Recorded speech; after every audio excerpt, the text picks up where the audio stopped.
Good morning and welcome to Inside Jacksonville, a production of the UNF Department of Communication and CW17. I'm Ashley Young. And I'm Jordan Price, in for Annie Black. We're here each month with stories about life on the First Coast. This month, we're talking local nonprofit organizations and how they were affected by the 2008 recession. And even 6 years later, some of those nonprofits are still working to get back to the financial place they were before the recession. Meanwhile, some have skyrocketed since. Now, the recession not only took a toll on businesses, but individuals as well. One nonprofit organization used all of its resources to continue helping people when they needed it the most, even though it was a struggle too. Lauren Hersey has the story. This looks like a crew of construction workers, but they're not professionals. They're actually volunteers for HabitJacks, the local affiliate of Habitat for Humanity, the nonprofit organization that builds homes for people with low incomes. The Great Recession hit HabitJacks hard. It had to cut back by almost half. Nadine Bryant is one of the lucky ones. She's in the final stages of buying her HabitJacks house. I think it's a very good program. It does help out a lot of people. It's actually a beautiful thing. You know, every program has a little fine print and things like that, but overall it's a very good program, and I thank God for it. I do. Mary Kay O'Rourke is the CEO for HabitJacks. She says HabitJacks had to cut back during the recession because people who could normally afford even the low-price housing could no longer afford it. It affected the income of the homeowners because our clients are low-income people, and like many people lost their jobs, but our clients were even more vulnerable with losing their job and didn't really have savings that they could continue, managing for months. So they were really very vulnerable. In 2008, HabitJacks opened this store called Restore, which helps HabitJacks fund its construction projects. People donate these household items and get a tax write-off. The store sells these things and uses the proceeds to build houses. Rod Borum is a store director. He says the recession was a double-edged sword. Well, the recession can help us, and it also can hinder us, because when you're going through a recession, people aren't buying things, and so they're not replacing things like furniture or appliances that help us with greater sales. But also it can help us because there's people that are not going to spend money on new things. They're going to buy things that are used. So that has helped us in the past when we've gone through recessions. HabitJacks has many dedicated volunteers who continued to give their time even though times were tough. Citibank is one of many companies that encourages their employees to go volunteer at HabitJacks. When the recession hit, they actually started sending more volunteers because they knew HabitJacks needed it more than ever. This helped HabitJacks survive the worst of the recession. These volunteers can transform an empty lot into a house in as little as a week. O'Rourke says donations, both time and money, allowed HabitJacks to get back on track. At this point, we are in a, just as good, if not better, position than we were pre-recession. HabitJacks used to fit individual houses in neighborhoods throughout town. Since the recession, that strategy has changed. Now HabitJacks is trying to build entire neighborhoods. To keep that going, HabitJacks is focusing more than ever on fundraising. Lauren Hersey, Inside Jacksonville. Lauren adds that HabitJacks builds more homes than any other Habitat affiliate in the country. And even a local radio station was affected. Nonprofit media organization WJCT took a hard hit to their income after the recession, making cuts where needed. Michaela Gugliotta has more on how this company had to adjust. Gonna be like a mess. I don't know. Karen Fagans is the news director at WJCT 89.9, the local NPR station. She's worked there for 9 years. In 2008, the Great Recession forced Fagans and other WJCT employees to accept the 7.5% salary cut. Along with already being a working mother, it came at an especially bad time. My second daughter was born in 2009, so I found out about the budget cuts right about the time we realized we were having another child, and so it was a lot to deal with, trying to figure out how we're going to budget, knowing that I'm going to have one more person to take care of. WJCT is a public broadcasting affiliate. It doesn't run commercials. In order to pay the bills, the station relies chiefly on individual donors, corporate underwriting, and government support. But in 2008, WJCT took a hit on multiple levels. Individual giving was cut back. They lost support from the real estate and development industries. They cut city contracts. On the government side, they lost all of their state funding, about $380,000. It was the perfect storm. Jerry Cirillo is one of the people in charge of fundraising. She had to figure out how to keep WJCT's doors open. We cut back on a few things. We lost some programming. We lost Prairie Home Companion. That was a pretty popular radio program, but it cost us close to $30,000 a year, and we didn't have a lot of individual and corporate support for it, so unfortunately we lost that. And, of course, the pay cuts. Employee salaries are still not back to the pre-recession days. CEO Michael Boylan says getting salaries back to where they should be is a priority. One new source of revenue is opening a nationwide network center. We will be serving 16 million households all over the country with our public television service. It's allowed us to increase our staff from 50 people to 71 people, a 40% increase in our staff. We see that as a new sustainable revenue stream that we think will be able to allow us to expand. Fagan says one upside is that the recession brought her and her coworkers closer together. You get into public broadcasting because you care about your community, because you want to do the type of work that can really make a difference. And that doesn't change. I was really grateful to be somewhere where I was happy, where I felt like we had a really good team of people, and we all were going through it together. So despite the hardship, Fagans is still able to work through it with a smile on her face and support her family. Michaela Gugliata, Inside Jacksonville. Michaela adds that Fagans recently got some good news, a promotion to Vice President of Content and Operations. Well, the U.S. Green Building Council of North Florida was no exception during the 2008 recession. Just like most, they struggled to rebuild. And its goal to spread the methods of green construction was nearly destroyed and is still in recovery. Carter Roush has the story. For the past 10 years, the U.S. Green Building Council has been pushing for buildings that are kinder to the environment. Sarah Bourne is the executive director of the organization. She says that goal was nearly destroyed in 2008. So our chapter had a fair amount of cushion. We had 6 months of cushion in our savings. We now have no savings. So we're back to building up that cushion, but we had to be able to survive. So membership went down, sponsorships went down. Kim Jallers, vice chair of the board of directors, says that since the 2008 recession, the North Florida chapter is reaching out to new audiences. We're changing the way we're gearing the organization, so it's more towards the general community and less specific to the building industry. Sumner Pedigo began her work with the organization as a volunteer in 2008, when the recession first began. Pedigo says that the shrinking membership can be traced to the effects the recession had on professional fields of its members and volunteers. Most members came from the construction industry, engineering, and architectural backgrounds, all of which suffered in 2008. We are a nonprofit that most of our members are in the construction industry, and if nobody's building anything, then not a lot of people have jobs. So for most people, their membership was paid for by their company, and when they were either laid off or quit or moved to a different industry, then we lost a lot of our membership. The recession hurt the local chapter a lot, but now that the market has been recovering, things are starting to look up again. I think globally, as far as green construction is concerned, we're past that learning curve where people have accepted green construction as a low cost or zero cost alternative, and I think people are still building green. It's just whether they're building or not. For those who are involved in the U.S. Green Building Council in North Florida, the recession cost them almost everything. Even now, 6 years later in reviving the economy, the state of the nonprofit remains just barely afloat. Carter Roush, Inside Jacksonville. The 2008 recession didn't just affect people. The effects also trickled down to animals. Andy Black has a story of a local organization that trains service dogs to help people in need, and what it had to do to hang on.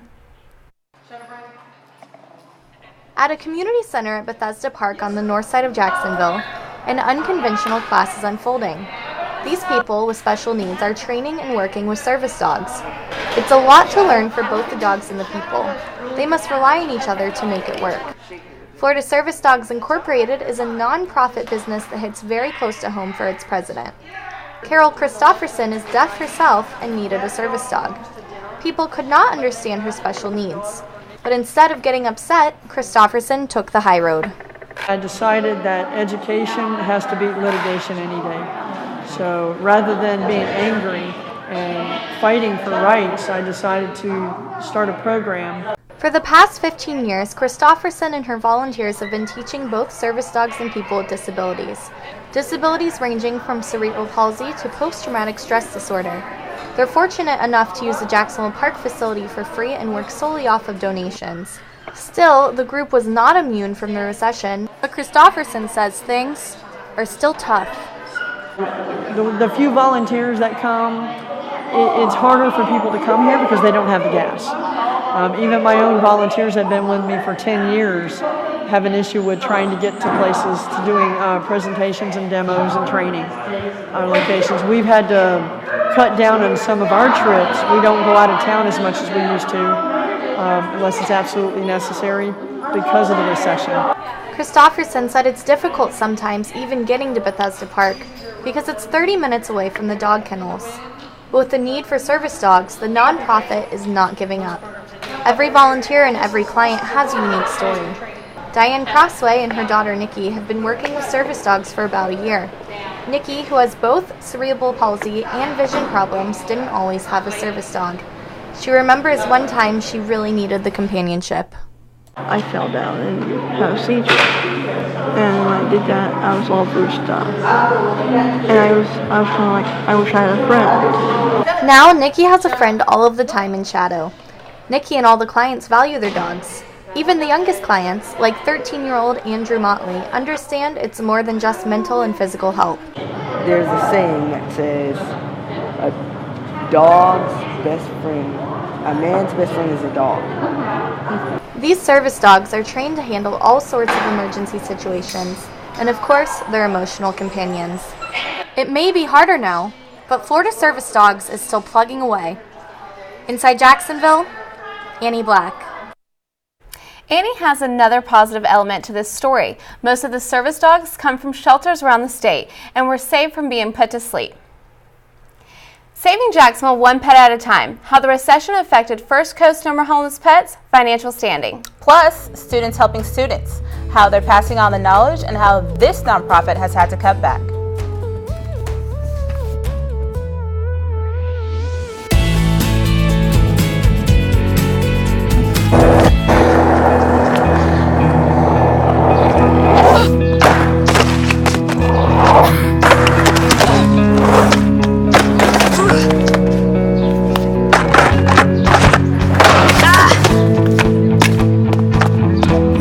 Kickflip 6 stairs takes determination. So will getting into college. I've got what it takes. So do you.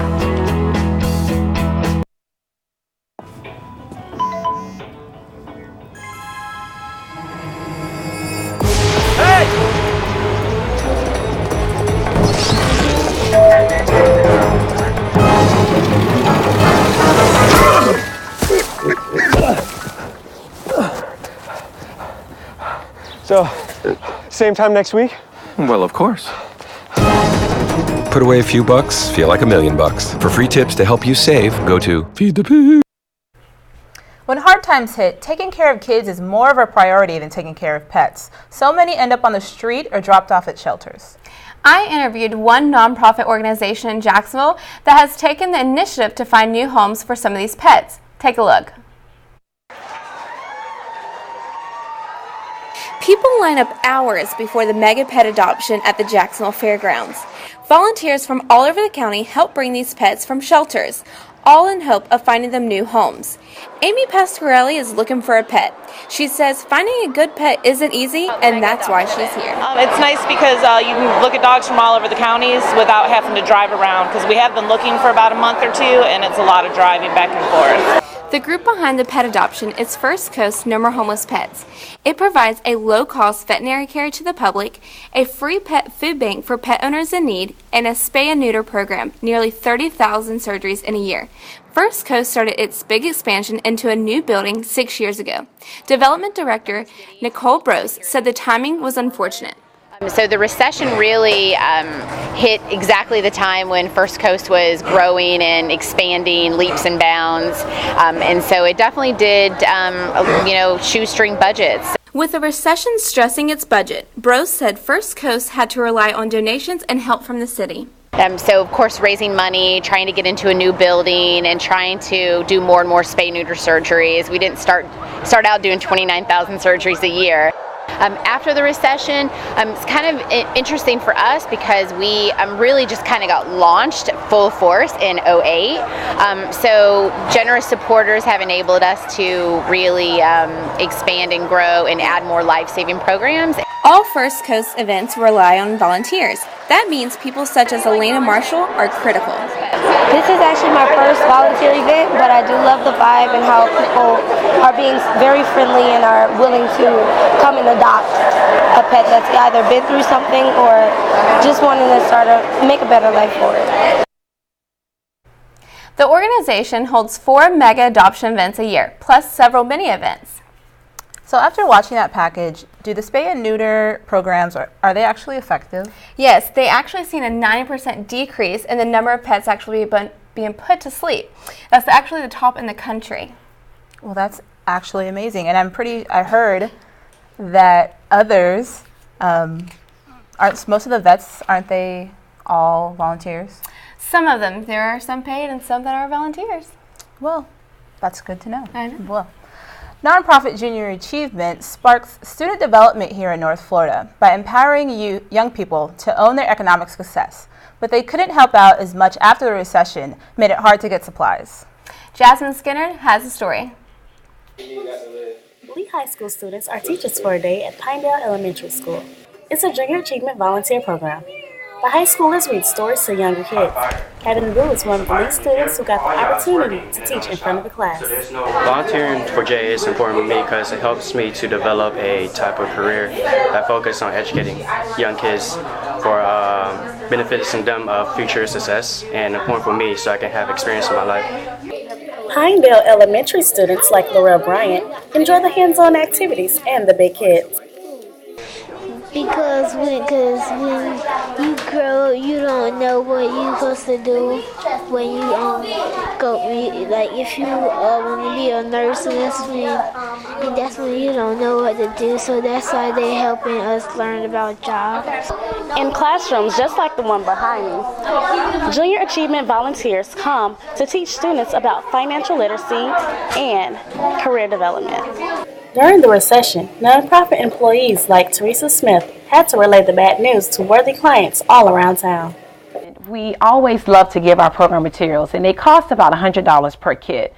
So while we're in the recession, sometimes we actually had to say no. Junior Achievement President Steve St. Amant said the recession forced JA to concentrate on core programs. So we noticed a dip starting in 2008 that went through the end of 2011 into 2012 and continued.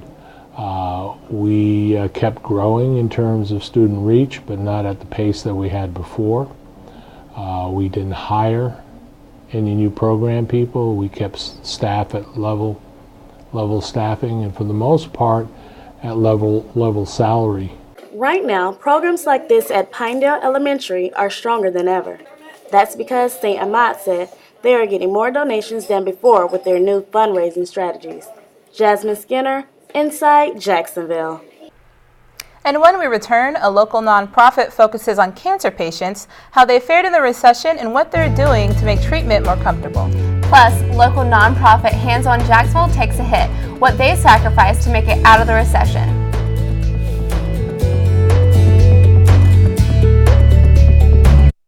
Adopted, I've learned a lot about these humans. I know. I mean, check out these two. It's Flirt City over here.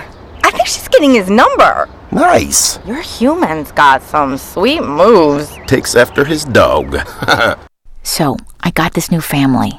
And I don't know what it is about this one, but she can't seem to put down that toy. Oh, and she even talks to it. Who's she talking to? Her mom? She talks to her mom a lot.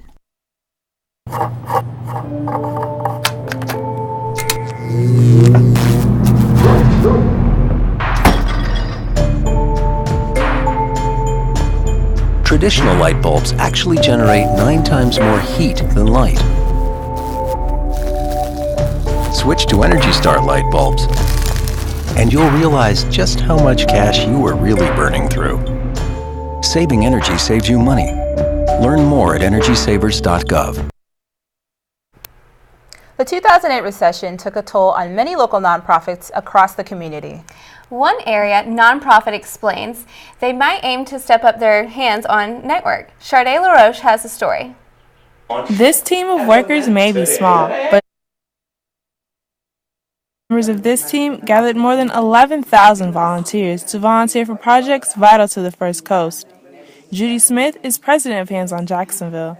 She believes those efforts kept the organization going during some very tough times. When you reach out into a place that you might not be so familiar with and see the problems that exist and see that you can make a difference and you can make change, that's a life-changing event for the volunteer. And that's what we aim to keep on doing. HandsOn Jacksonville became a volunteer nonprofit in 1973. Its mission centers on inspiring, equipping, and mobilizing the community to take action through volunteering. In 2008, those efforts took a turn for the worse. But Smith said volunteers were still dedicated to lending a helping hand. At the beginning of the recession, people were starting to feel things pretty fast. They still wanted to give. They might not have been able to give their money, but they still wanted to give their time. HandsOn Jacksonville joined the HandsOn Network a month prior to the economic meltdown. But due to budget cuts, the company had to lay off several staff members. They have also seen a decrease in donations with the Hope Fund, its nonprofit partner organization. That's happened across the board with nonprofits, and I think that's exactly what's happened here. In 2006, the Hope Fund brought in about $210,000. In 2008, that number was cut in half. Just 3 years later, the Hope Fund saw a slight increase to about $120,000 in donations. Last year, the Hope Fund took another huge hit as donations dropped nearly 30%. Horvath says that's making a bad situation even worse. There are holes in the social service system, and sometimes people just get stuck in those holes and they don't have the money for a particular necessity, whether it be food or electricity or rent, and that's what we hope to help them with, and I think that's what we have helped them with over the past years. The city's own financial problems mean a cut in funds to nonprofit organizations that plug the holes in the social safety net. Smith says it may be a while before the city can provide as much as it did before the recession. Until some of those, the pension issue with the city and until the real estate market comes back and there's more tax dollars to fund more city services, frankly, I'm not looking for government money now because it's not there. Until then, HandsOn Jacksonville hopes expanding its network of volunteers will allow it to keep offering helping hands. Sharday LaRoche, Inside Jacksonville. Establishing a nonprofit organization is tough enough. Beginning one during the recession seems next to impossible. But one nonprofit in Jacksonville did just that. Brittany Donovan joins us live in the studio with how this local nonprofit was affected and how they continue to help others. Brittany? The local nonprofit called In the Pink actually started right in the middle of the recession, and one woman's need to be more comfortable during her own cancer treatment led to her dream job, a store that would inspire others to stay strong as well. Here's her story. This is Diana Lanier. 4 years ago, she was diagnosed with advanced stage breast cancer. Fighting the deadly disease took all her strength. Paying for her treatment threatened to take everything else. Well, with having 6 children, and at the time we didn't have insurance, so it was big. Like everything mattered, even just driving places. So yeah, it was overwhelming. Lanier's family relies on her husband's single income, so getting the special clothes she needed after surgery was going to be tough.